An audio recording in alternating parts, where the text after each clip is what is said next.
Hello मेरे प्यारे दोस्तों, आरके क्लासेस के इस नए वीडियो में आप सभी लोगों का स्वागत है। और आज हम लोग रासायनिक बलगतिकी का वीडियो नंबर 8 पढ़ेंगे, यानी कि रासायनिक बलगतिकी का भाग 8 पढ़ेंगे। और भाग 8 में हम लोग का टॉपिक का नाम रहेगा द्रव्य अनुपाती क्रिया का नियम, या इसी को कहते हैं वेग नियम। ठीक है, किसका वेग नियम? तो अभिक्रिया का वेग नियम। हम लोग का टॉपिक का क्या नाम रहेगा? द्रव्य अनुपाती क्रिया का नियम या अभिक्रिया का वेग नियम। देखिए, ये जो नियम पढ़ाने जा रहे हैं, यह नियम इस चैप्टर के लिए बहुत इंपॉर्टेंट रहेगा। अगर किसी बच्चे को यह नियम समझ में नहीं आया है या नहीं आएगा, तो कदापि भी आगे का जो हम थ्योरी पढ़ाएंगे इस चैप्टर में रासायनिक बलगतिकी में, वह कदापि भी उसको समझ में नहीं आएगा। तो मेरे प्यारे दोस्तों, ये जो वीडियो अभी हम पढ़ाने जा रहे हैं, यानी कि जो हम टॉपिक पढ़ाने जा रहे हैं, द्रव्य अनुपाती क्रिया का नियम या अभिक्रिया का वेग नियम, इंग्लिश में कहते हैं लॉ ऑफ मास एक्शन। द्रव्य अनुपाती क्रिया का नियम, लॉ ऑफ मास एक्शन। यह जो टॉपिक रहेगा आपके लिए बहुत इंपॉर्टेंट टॉपिक है। तो कृपया करके अभी से जो पढ़ाने जा रहे हैं, ये द्रव्य अनुपाती क्रिया का नियम, लॉ ऑफ मास एक्शन, इसको आप लोग अच्छे से तैयार करिएगा। ठीक है, इसको हम अच्छे से आप लोगों को और अच्छे से इसको पढ़ाने की हम चेष्टा करेंगे। आप लोग बस अपना ध्यान मत भटकने दीजिएगा इधर उधर, और मेरे पढ़ाए हुए हर जो शब्द जो बोल रहे हैं उसको आप अच्छे से क्लियर करिएगा। देखिए, द्रव्य अनुपाती क्रिया का नियम समझना है तो आपको पहले समझना पड़ेगा मोलर सांद्रता। क्या समझना पड़ेगा? मोलर सांद्रता क्या होता है। देखिए, मोलर सांद्रता का मतलब कि मोल प्रति लीटर में सांद्रता। मोलर सांद्रता का मतलब क्या हुआ? मोल प्रति लीटर, यानी कि उसकी जो सांद्रता है, उस विलयन की या पदार्थ की जो सांद्रता है, वह किस में होने चाहिए? मोल प्रति लीटर में होना चाहिए। ठीक है, तो आपको पहला कंसेप्ट क्या याद रखना पड़ेगा? मोलर सांद्रता का मतलब यहां पर यह हुआ कि मोल प्रति लीटर में सांद्रता हम व्यक्त करेंगे। ठीक है, चलिए हम लोग पढ़ते हैं द्रव्य अनुपाती क्रिया का नियम। देखिए, द्रव्य अनुपाती क्रिया का नियम को अगर अच्छे से समझना है तो पहला कंसेप्ट यह रहा कि चलिए मान लीजिए कि कोई यह रासायनिक अभिक्रिया है, A + B एरो कोई उत्पाद बना रहा है, कोई प्रोडक्ट बना रहा है। सबसे पहले यह अभिक्रिया हम मान लिए कि माना कोई अभिक्रिया क्या है? A + B और एरो क्या है? उत्पाद है, मान लिए। देखिए, आप जानते हैं कि A और B अभिकारक है। A और B क्या है? अभिकारक है, और यह दोनों आपस में संयोग करके कोई उत्पाद बना रहे हैं। यह दोनों आपस में संयोग करके क्या बना रहे हैं? कोई उत्पाद बना रहे हैं। ठीक है, तो चलिए मान लीजिए कि यह हम रिएक्शन एक मान लिए। वो हमारा रिएक्शन क्या था? A + B एरो उत्पाद था। ठीक है, A और B अभिकारक है। अगर A की सांद्रता हमको पूछेगा तो केवल बड़े कोष्टक में A लिख देंगे। ठीक है, A की सांद्रता कहे या A की मोलर सांद्रता कहे तो केवल बड़े कोष्टक में A कर देंगे। यानी अभिकारक A की सांद्रता है तो इतना हिंदी में लिखने की कोई आवश्यकता नहीं है, बस आप बड़े कोष्टक में A लिख दीजिएगा। बड़े कोष्टक में A का ही अभिप्राय हो जाएगा केमिस्ट्री में कि हाँ, पदार्थ A की सांद्रता है, वो भी किस में? मोल प्रति लीटर में। अगर उसी प्रकार पदार्थ B की सांद्रता कहे तो आप क्या लिख देंगे? बड़े कोष्टक में कैपिटल B। यानी कि बड़े कोष्टक में B का अभिप्राय यह हुआ कि अभिकारक B की सांद्रता है, यानी कि अभिकारक B की मोलर सांद्रता है किसमें? मोल प्रति लीटर में। कंसेप्ट यह क्लियर कर लोगे? चलिए हम लोग अब पढ़ते हैं लॉ ऑफ मास एक्शन है क्या।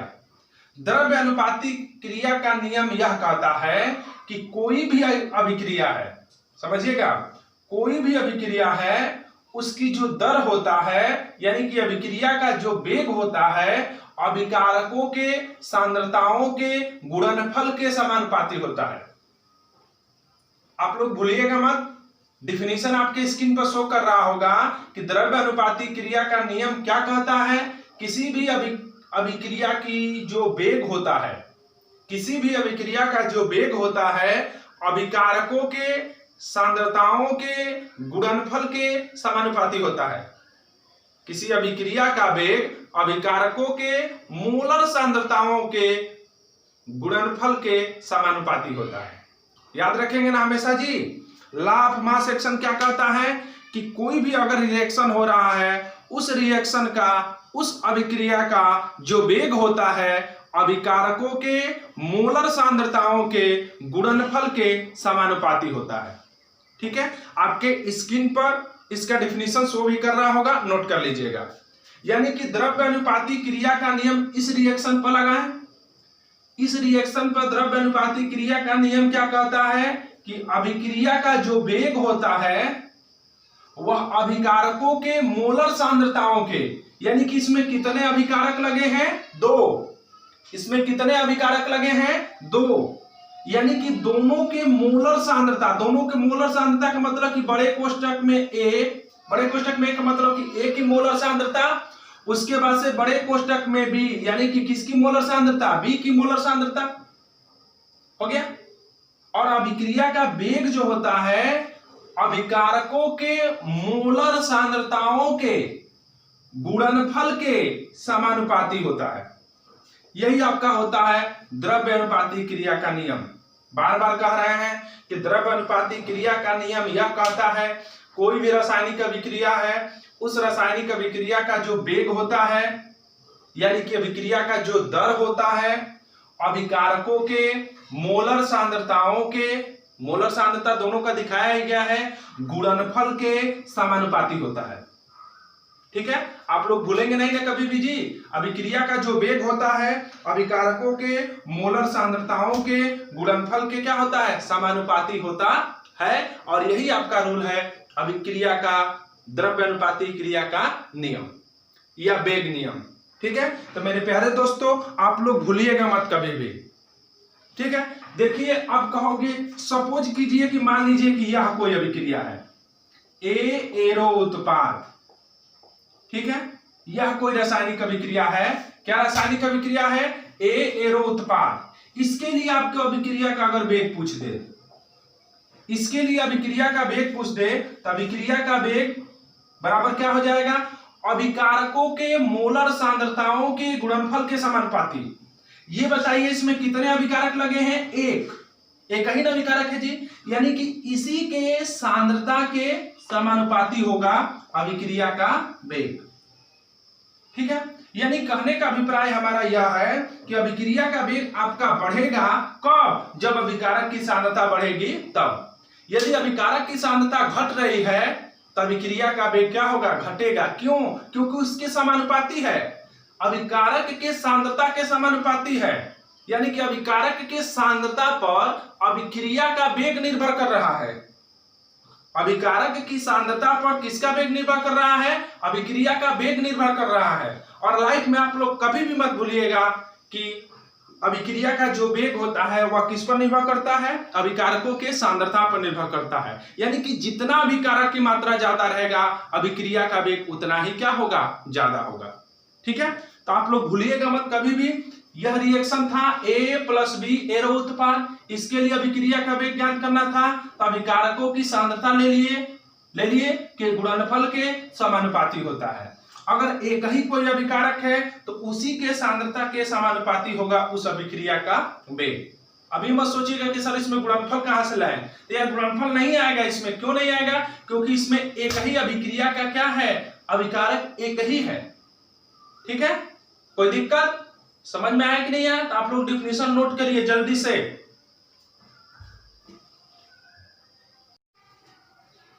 अब देखिए बाबू, अगर मान लीजिए कि यह रासायनिक अभिक्रिया दे दे A+B+C एरो उत्पाद, यह रासायनिक अभिक्रिया दे दे और कह दे कि इस अभिक्रिया के लिए अभिक्रिया का वेग सूत्र लिखिए। तो अभिक्रिया का जो वेग होता है अभिकारकों के सांद्रताओं के गुणनफल के समानुपाती होता है। इसमें कितने अभिकारक हैं? 3। तो तीनों अभिकारकों के सांद्रताओं के गुणनफल के समानुपाती, प्रोपोर्शनल टू, यानी कि कितने अभिकारक हैं? 3। A बी और ये सी, तीनों अभिकारक हो गया। अभिक्रिया का जो वेग होता है अभिकारकों के सांद्रताओं के, तीन अभिकारक थे, तीनों की सांद्रता हो गया कि गुणनफल के समानुपाती होता है। कौन? अभिक्रिया का वेग। ठीक है, यही आपका नियम है, अभिक्रिया का वेग नियम या द्रव्य अनुपाती क्रिया का नियम। आप लोग कभी भी लाइफ में मत भूलिएगा। ठीक है, आपको बहुत अच्छे से हमने शुरू से एकदम समझाया है कि हाँ भाई, पदार्थ की सांद्रता को आप लोग मोलर सांद्रता में दे दे तो मोल प्रति लीटर, उसकी सांद्रता को व्यक्त करना है तो बड़े कोष्टक में करना है। एक बार और रिपीट कर दे रहे हैं, अभिक्रिया का जो वेग होता है, द्रव्य अनुपाती क्रिया का नियम यह कहता है कि अभिक्रिया का जो वेग होता है अभिकारकों के सांद्रताओं के गुणनफल के समानुपाती होता है। यह अभिक्रिया है, इस अभिक्रिया का जो वेग होता है दोनों अभिकारकों के सांद्रताओं के गुणनफल के समानुपाती होता है। अगर यह रिएक्शन दे दिया तो इसमें एक ही अभिकारक है तो अभिक्रिया का जो वेग होगा इसी के सांद्रता के समानुपाती होगा। इसमें तीन अभिकारक दे दिया था ए बी सी, तो इसका जो वेग होता है तीनों अभिकारकों के सांद्रताओं के गुणनफल के समानुपाती होता है। ठीक है, कभी भी लाइफ में आप लोग बाबू मत भूलिएगा, तभी आपको अच्छा ये समझ में चैप्टर आएगा। चलिए देखिए, और इस पर हम बता रहे हैं, आप लोग नोट भी करते चलिएगा। देखिए, ऐसे कोई रिएक्शन आ गया 2A एरो उत्पाद, ठीक है, और इसके लिए आपसे पूछ दिया कि अभिक्रिया का वेग बताइए, तो क्या होगा? वेग प्रोपोर्शनल टू या वेग समानुपाती जो होता है अभिक्रिया में जो अभिकारक लगे रहेंगे उसी के सांद्रता के समानुपाती होता है। तो अभिकारक एक ही लगा है ना जी, एक ही सांद्रता के समानुपाती होता है अभिक्रिया का वेग। ठीक है, अब समझिए इसका मल्टीपल कितना है? दो है ना जी, तो कुछ नहीं, बस इसका घात लाकर 2 जोड़ देना है। यानी कि जितना गुणांक रहेगा उस गुणांक को ला करके उसके घात कर देना है। यानी कि इस अभिक्रिया का जो वेग होगा वह वेग समानुपाती बड़े कोष्टक में ए, यानी कि ए की सांद्रता का वर्ग। ठीक है, अब देखिए आगे क्वेश्चन, अगर ऐसे क्वेश्चन आ गया 3A + B एरो उत्पाद, ठीक है, 3A + B एरो उत्पाद, और इसके लिए अभिक्रिया का वेग का सूत्र पूछ दे तो आप कैसे बनाएंगे कि तुम जानते हो कि अभिक्रिया का जो वेग होता है वह अभिकारकों के सांद्रताओं के गुणनफल के समानुपाती होता है। और इसमें कितने अभिकारक लगे हैं? 2। दोनों अभिकारकों के सांद्रताओं के गुणनफल के समानुपाती होता है। कौन? अभिक्रिया का वेग। बशर्ते इसका गुणांक कितना है? 3 है, तो इसका घात कितना हो जाएगा? 3।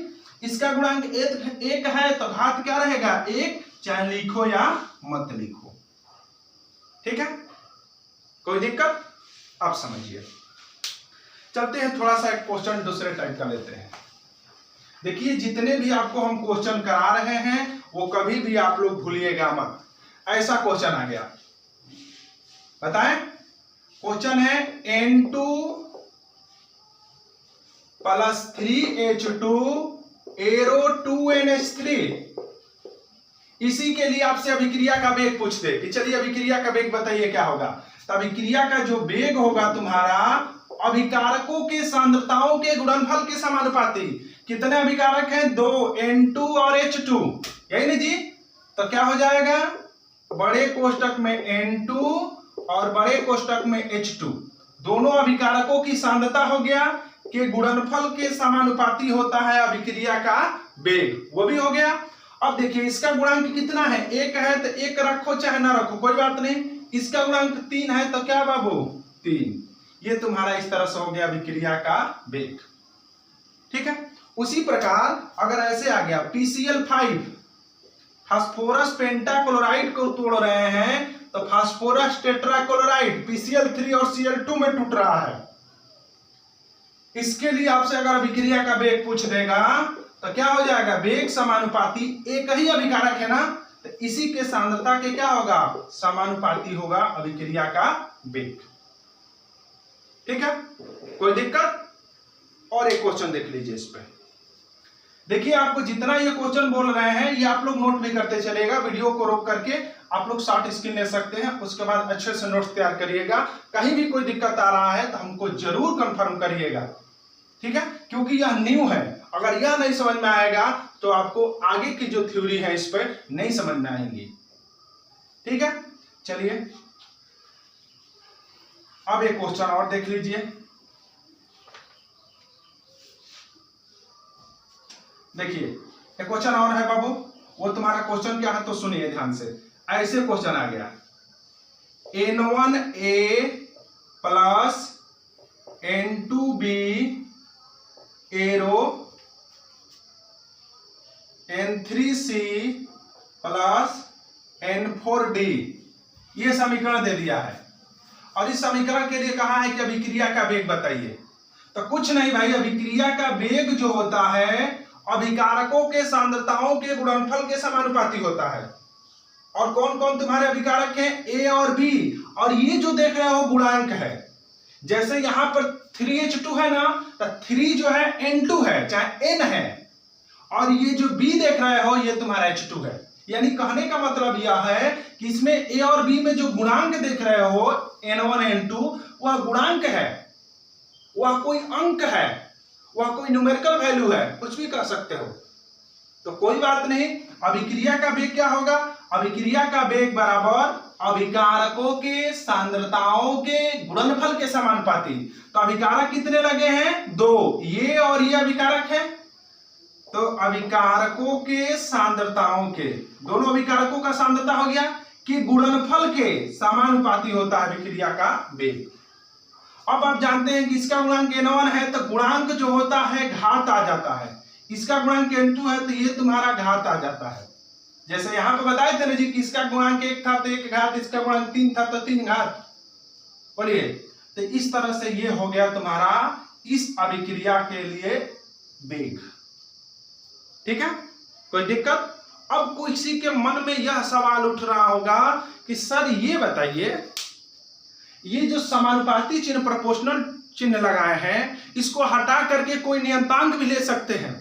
सही बात है, आप नियतांक ले सकते हो, लेकिन उस नियतांक का नाम अलग हो जाता है। उस नियतांक का नाम हो जाता है दर स्थिरांक या वेग स्थिरांक, ठीक है। उस नियतांक का क्या नाम होता है? अभिक्रिया का दर स्थिरांक या वेग स्थिरांक। कभी भी आप लोग लाइफ में मत भूलिएगा कि सर बार बार आप समानुपाती चिन्ह लगा रहे हैं।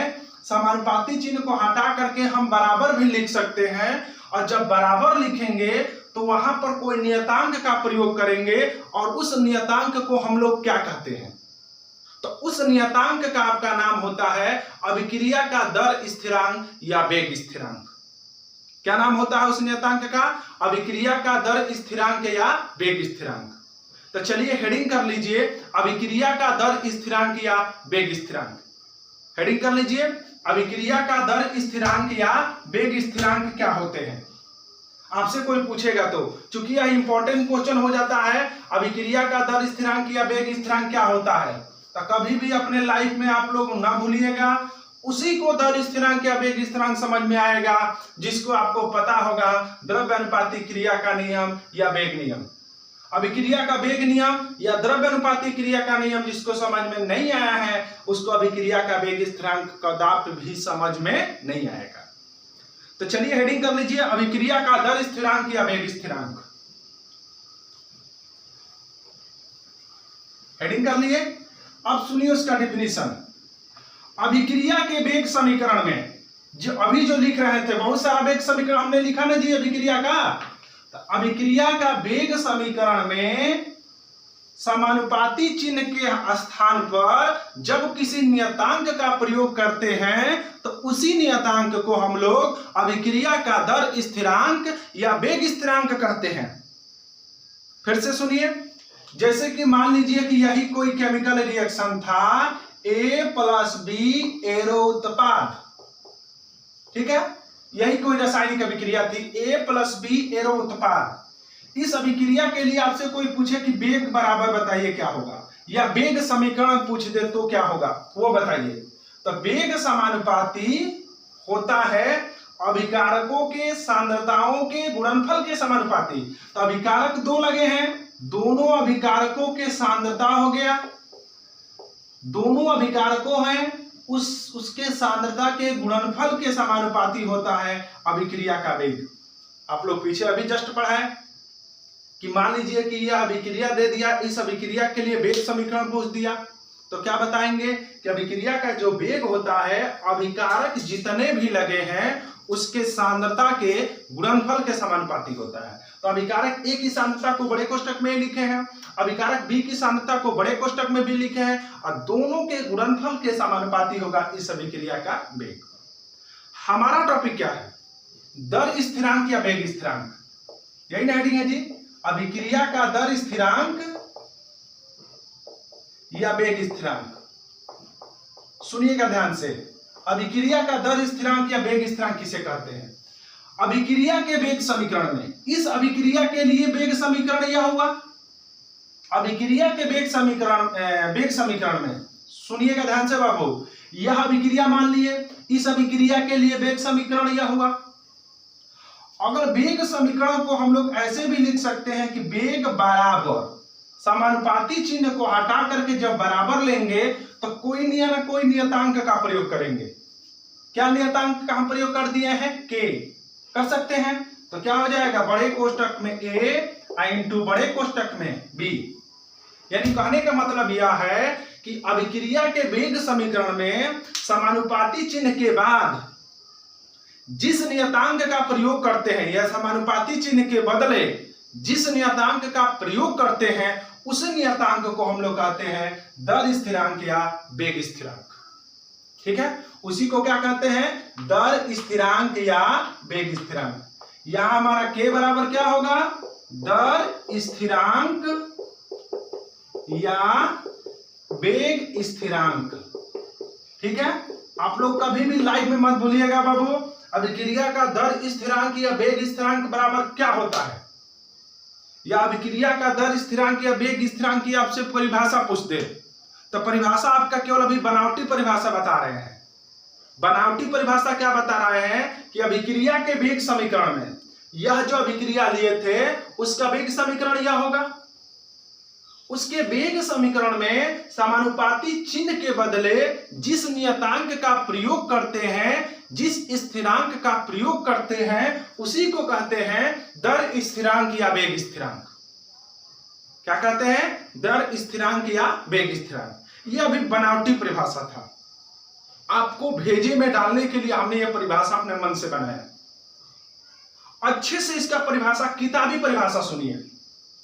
ठीक है, कि आखिर में दर स्थिरांक या वेग स्थिरांक की किताबी परिभाषा क्या होता है हम आपको बता रहे हैं बाबू। अब ध्यान से सुनिएगा, क्योंकि अभी आपको हमने सिर्फ हिंट किया है कि अभिक्रिया का दर स्थिरांक या वेग स्थिरांक क्या होता है, तो बार बार कह रहे हैं उसी बच्चे को दर स्थिरांक या वेग स्थिरांक समझ में आएगा जिसको पता होगा कि द्रव्य अनुपाती क्रिया का नियम क्या होता है।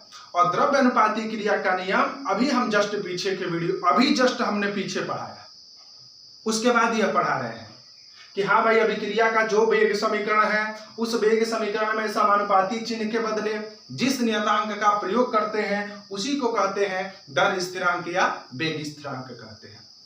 ठीक है, जैसे यह अभिक्रिया था, इस अभिक्रिया का वेग ये समीकरण यह हो गया, समानुपाती चिन्ह के बदले इस नियतांक का प्रयोग किए हैं, इसी को कहते हैं दर स्थिरांक या वेग स्थिरांक।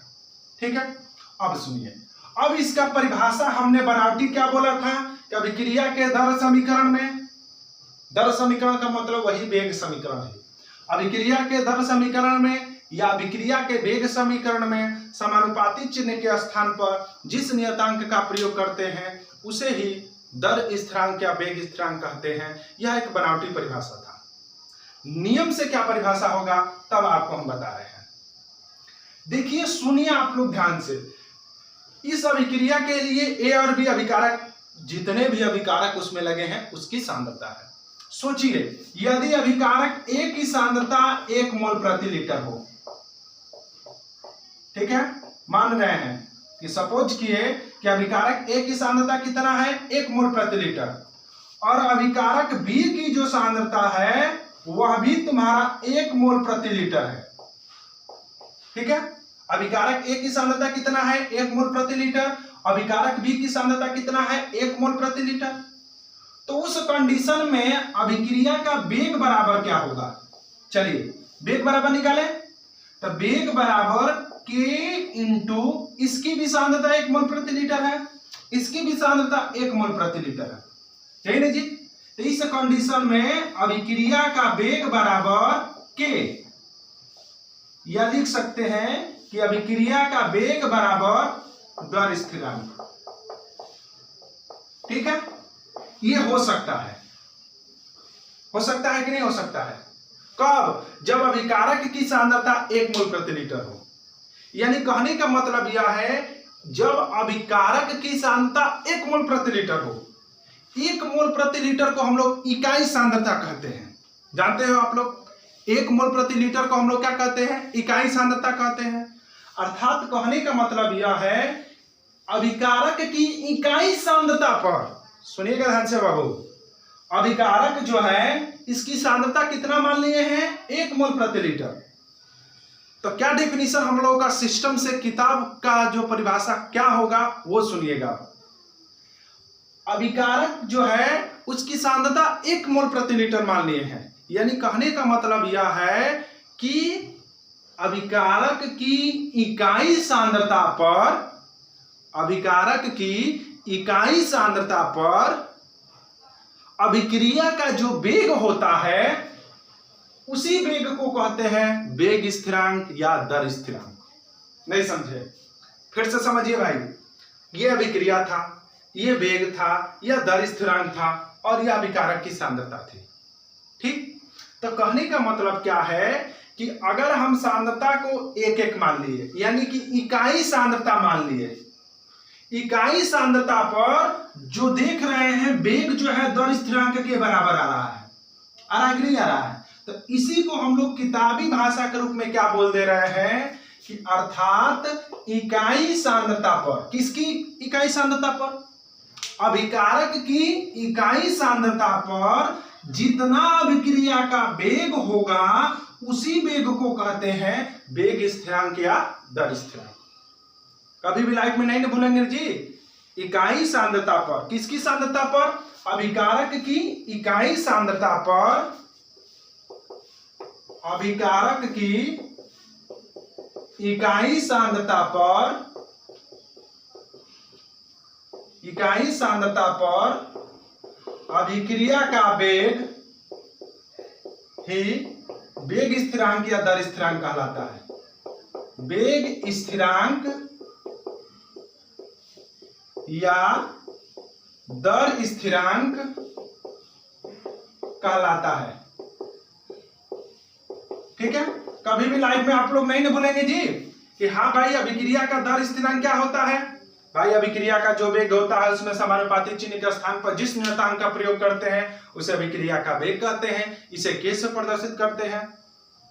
अब अभिक्रिया का जो वेग होता है उसका नियम के अनुसार परिभाषा क्या होगा? तो यह एक समीकरण मान लिए, A और B जो अभिकारक है दोनों की सांद्रता 1-1 मोल प्रति लीटर मान लिए और इस सूत्र में रखे तो वेग बराबर K, इसकी सांद्रता 1 माने हैं और इसकी भी सांद्रता 1 माने हैं, रख दिए। तो क्या आ गया? वेग बराबर दर स्थिरांक। अर्थात किताबी परिभाषा क्या होगा दर स्थिरांक या वेग स्थिरांक का? अभिकारक की इकाई सांद्रता पर, इकाई सांद्रता था कि नहीं था? अभिकारक की इकाई सांद्रता पर अभिक्रिया का वेग ही वेग स्थिरांक या दर स्थिरांक कहलाता है, क्योंकि इकाई सांद्रता पर वेग और दर स्थिरांक आपस में बराबर होते हैं।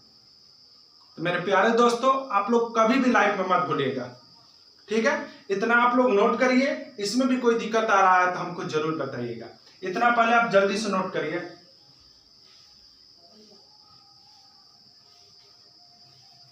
हो गया? नोट कर लिए?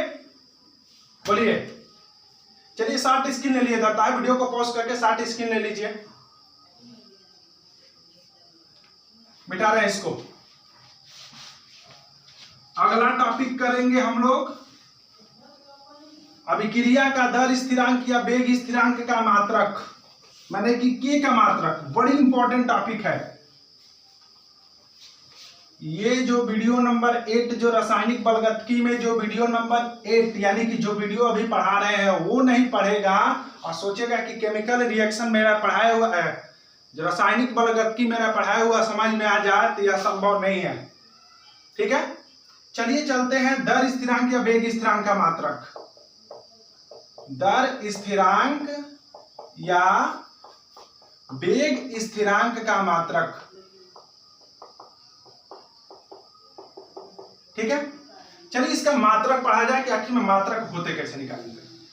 देखिए, मात्रक निकालने के लिए आपको पता होगा दो कंडीशन। पहला, वेग बराबर होता है सांद्रता में हुआ परिवर्तन, सांद्रता में हुआ परिवर्तन, सांद्रता में हुआ परिवर्तन बटा में समय अंतराल, समयांतराल। ठीक है, यही होता है वेग बराबर सांद्रता में हुआ परिवर्तन। यानी कि वेग का अगर हम लोग मात्रक निकालना चाहें तो सांद्रता में हुआ परिवर्तन यानी कि सांद्रता का मात्रक, सांद्रता का मात्रक क्या होता है? मोल प्रति लीटर। चूंकि अभी वेग का मात्रक निकाल रहे हैं तो वेग बराबर होता है सांद्रता में हुआ परिवर्तन बटा में समय अंतराल। तो सांद्रता का मात्रक हमारा क्या हो जाएगा? मोल प्रति लीटर, और समय का मात्रक हमारा हो जाएगा सेकेंड। यानी कि वेग का जो मात्रक होता है, किसके वेग का? वेग का मात्रक मीटर प्रति सेकेंड, वो आप लोग फिजिक्स में पढ़े होंगे। लेकिन यहां पर जो वेग है वह अभिक्रिया का वेग है। अभिक्रिया का वेग का मात्रक यहां से क्या हो जाएगा? मोल बटा में, ये लीटर नीचे आ जाएगा ना, लीटर सेकेंड।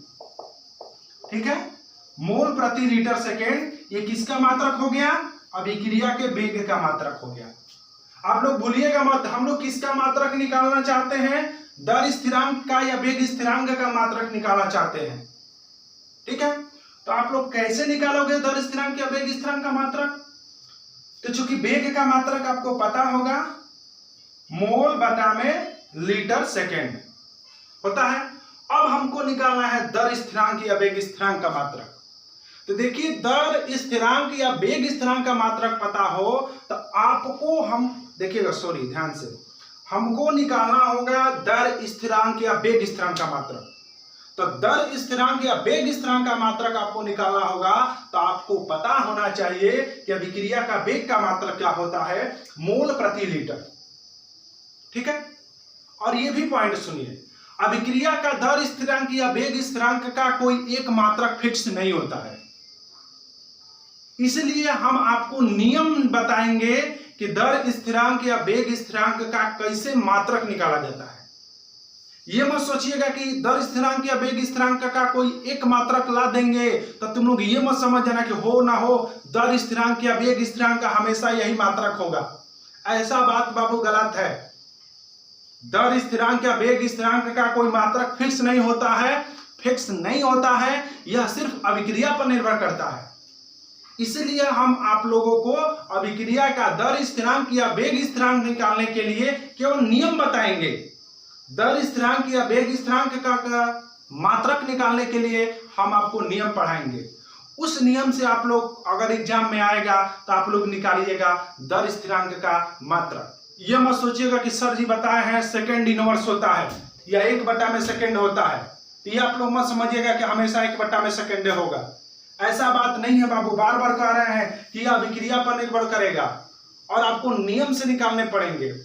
उस नियम से निकालने के लिए आपको एक कंडीशन पता होना चाहिए, वेग का जो मात्रक होता है मोल बटा में लीटर सेकेंड होता है। ठीक है, तो ये आप लोग याद रखिएगा, इसको मिटा रहे हैं हम।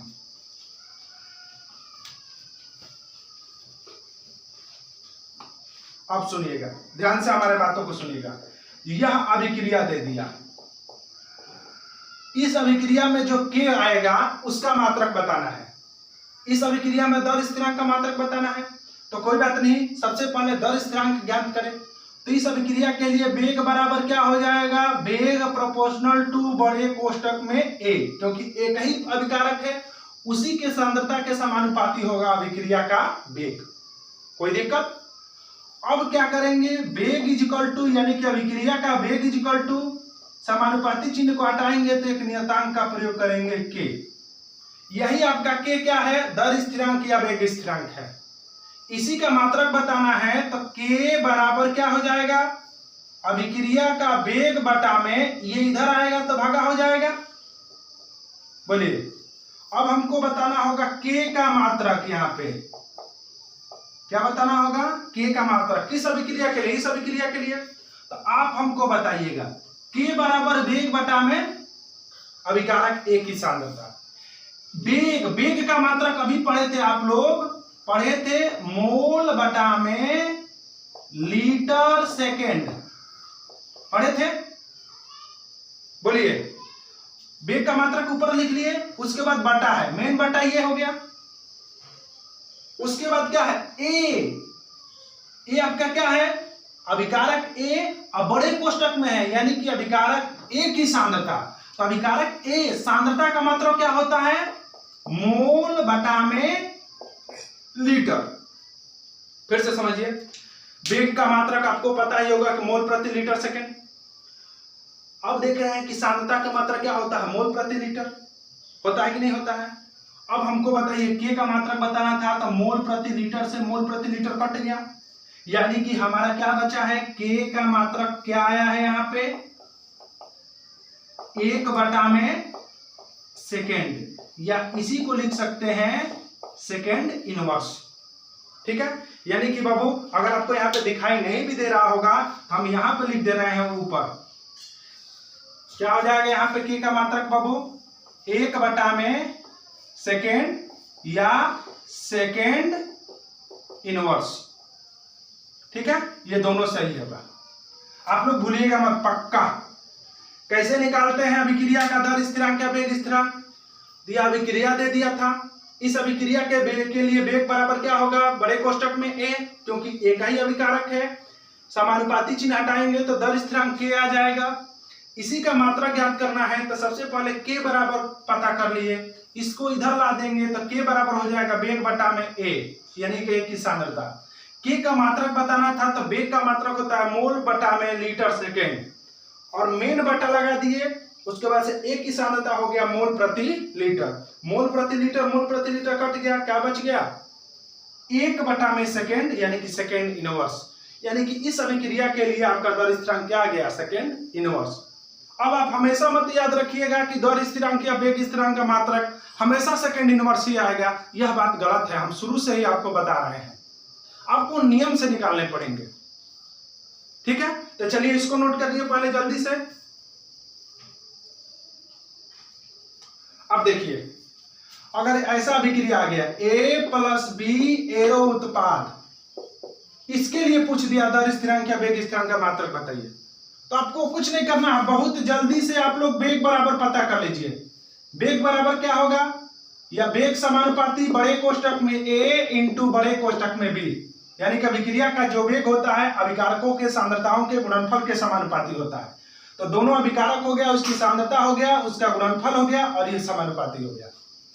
उसके बाद से वेग बराबर क्या हो जाएगा, समानुपाती चिन्ह हटाएंगे तो के नियतांक लेंगे बटा में ए, और ये बी हो गया। इसी का मात्रक निकालना है इसमें, इस अभिक्रिया के लिए के का मात्रक बताना है। आप ये जो अभिक्रिया है, इस अभिक्रिया के लिए दर स्थिरांक या वेग स्थिरांक का मात्रक बताना है। इस अभिक्रिया के लिए हमने बता दिया। अब दूसरा हमारा अभिक्रिया है, ये है, इसी के लिए दर स्थिरांक या वेग स्थिरांक का क्या बताना है, मात्रक बताना है। तो कैसे बताएंगे, इस अभिक्रिया के लिए वेग समीकरण लिख लिए, उसके बाद से समीकरण लिखने के बाद समानुपाती चिन्ह को हटाएंगे तो के एक नियतांक लेंगे, वो नियतांक लिख लिए। अब इसी में इसका मात्रक बताना है, इस अभिक्रिया के लिए के का मात्रक बताना है, दर स्थिरांक का क्या बताना है, मात्रक बताना है। तो चलिए बताया जाए, तो सबसे पहले के बराबर क्या हो जाएगा, वेग बटा में बड़े कोष्टक में ए इंटू बड़े कोष्टक में बी हो जाएगा। बोलिए इधर वाला नोट कर लिए होंगे। अब सुनिएगा, के का मात्रक बताना था जी, हमने के का वैल्यू पता कर लिया इस अभिक्रिया के लिए। अब के का मात्रक बताना होगा तो ऊपर बताइए क्या है, वेग, और वेग का मात्रक होता है मोल बटा में लीटर सेकेंड, हो गया। अब बताइए नीचे क्या है, 2 बार सांद्रता है, ए की सांद्रता बी की सांद्रता, यानी कि इसका मात्रक सांद्रता ये भी है और ये भी आपका सांद्रता है, तो इसका मात्रक आपका क्या होगा, मोल प्रति लीटर। फिर एक और बी है, बी की भी सांद्रता क्या होगा, मोल प्रति लीटर। फिर से सुनिए, इस अभिक्रिया के लिए हमको वेग समीकरण निकालना था, वेग समीकरण से वेग नियतांक का पता करना था, यानी कि दर स्थिरांक का वैल्यू पता करना था। तो इस समीकरण के लिए वेग समीकरण आपका ये हो जाएगा, समानुपाती चिन्ह के बदले के नियतांक का प्रयोग करेंगे, वो हो गया। और यही के जो है इस अभिक्रिया के लिए दर स्थिरांक या वेग स्थिरांक है, यानी कि के बराबर क्या हो जाएगा, तो ये दोनों फंक्शन इधर आएंगे तो भट्टा में हो जाएंगे, भाग हो जाएंगे। ये के का वैल्यू पता हो गया हमको, के यानी कि इस अभिक्रिया के लिए दर स्थिरांक के का मात्रक बताना है।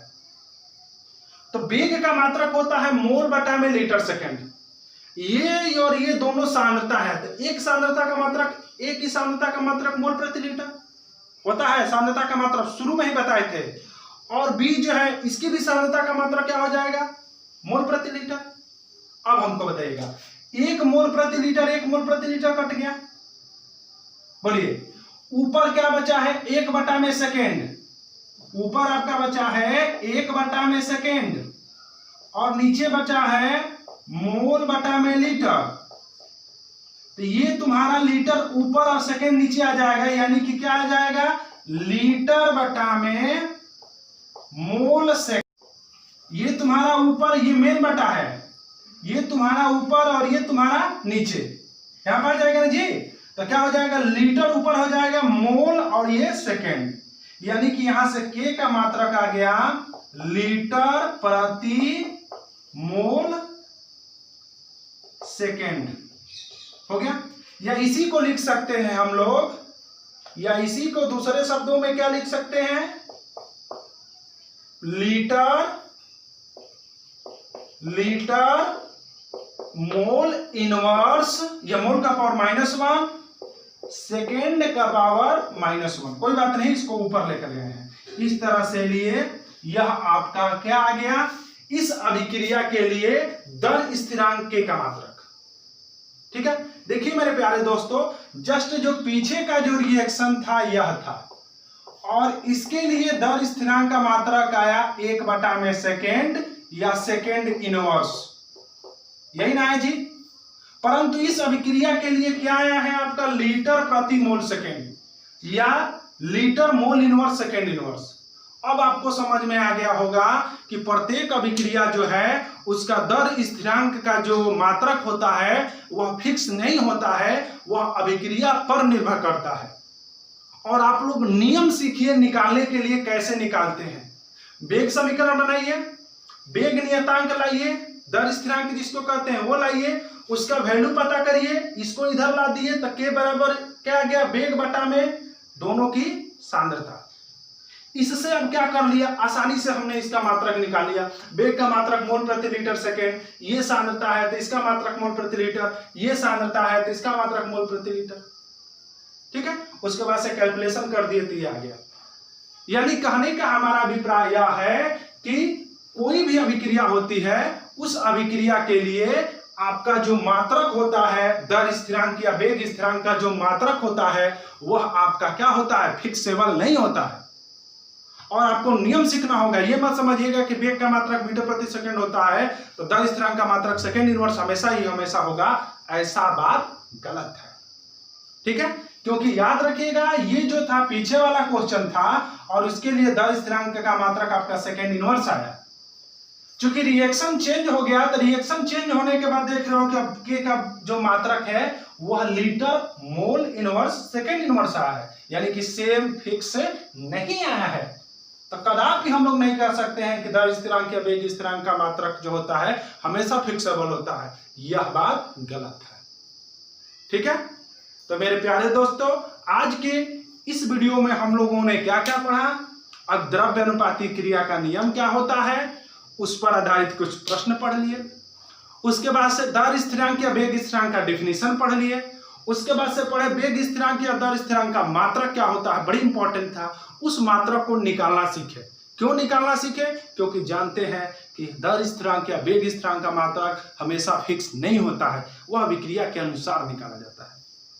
ठीक है, तो इस क्वेश्चन को आप लोग अच्छे से नोट कर लीजिए और आज के पढ़ाए हुए वीडियो में अगर आपको जहां भी नहीं समझ में आया होगा तुरंत हमसे संपर्क करिए, बताइए कि सर ये प्रॉब्लम हो रहा है, हम आपकी समस्या को हल करने जरूर आपको आएंगे, जरूर आपके फोन के माध्यम से, व्हाट्सएप के माध्यम से, कॉल के माध्यम से आपको समझाएंगे। ठीक है, तो मेरे प्यारे दोस्तों, अगर ये वीडियो आपको अच्छा लगा है तो लाइक करिए, सब्सक्राइब करिए, नए शेयर करिए और अपने दोस्तों से भी बताइए कि हाँ इस क्लासेज को पढ़िए, आरके क्लासेज को पढ़िए और अच्छा से अच्छा नॉलेज ग्रहण करिए। ठीक है, धन्यवाद मेरे प्यारे दोस्तों।